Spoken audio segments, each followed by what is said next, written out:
Hurricane Larry, which is technically still Major Hurricane Larry, is just about to hit Bermuda. And Bermuda has a tropical storm warning, but as you can see, it only has about a 30% chance of actually ending up with tropical storm force winds. That's probably going to get higher as the time goes on, and I do think that Bermuda will be affected and get tropical storm force winds. As you can see, there is Invest 91L right over here, and it has a 60% chance of cyclone formation in the next 48 hours. I don't think it's actually going to even end up forming at all. With the GFS model on that. And I just want to quickly say before I move on, this is my own analysis. I am not this is not any official information, so do not take my word for this, but by looking at the Dvorak loop, I am definitely going to say that Hurricane Larry has 100 mile an hour winds now. It does not have 110. That was at 2 p.m. that advisory came, and right now it's 2:42 p.m. as of recording this video, and you can see that it's weakening fast at this point using the Dvorak loop. You can see how fast it's weakening. We're losing an eye. We've already lost an eye, and by the way, this is not an eye. This is just one blow up of thunderstorm cells, and you can see how the rotation is still going pretty strong, and you can see how it has that like kind of Hurricane Sandy type look, that it has like a huge that it's like really a big hurricane. It looks like a big hurricane by the cloud cover, but it's really not that strong. It's like sucking up from up here and then sucking it into the center of the storm. Most people know how this works. Forecast track line. This is the exact forecast track, and I do think Bermuda will get tropical storm force winds, as I previously said, and there is a good chance that Newfoundland might be affected with tropical storm force winds. I mean hurricane force winds.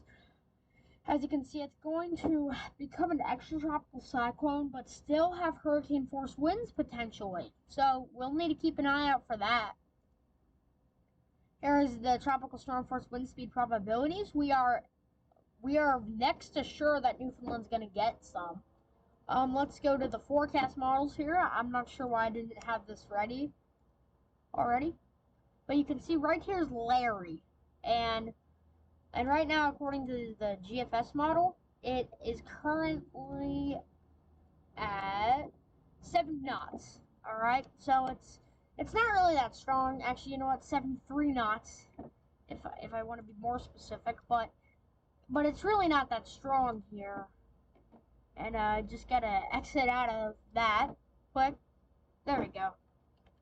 So you can see how it's gonna just strengthen a little bit as it begins to transition into an extratropical cyclone, and it's gonna go through Newfoundland as having hurricane force winds. If you don't know, 64 knots is also 74 miles an hour. Well, about that. And 34 knots is about 35. And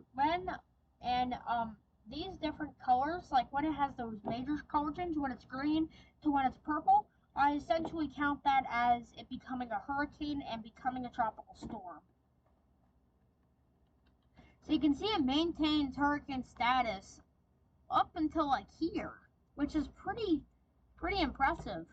And here it loses hurricane status and then merges with another system that was really minor, turned extratropical, and then I'm not sure who. I think this system absorbs Larry. If we look at that again, yeah, I think it's just. No, wait, it's actually more Larry absorbing this system, which I mean that makes a little bit more sense, but whatever. Here's the IR satellite imagery. I'll need to give this a second to load a little bit, and you can still see on the IR that there's gonna be a little bit of an eye still remaining, but you can also see what I was talking about earlier in this like hook shape thing.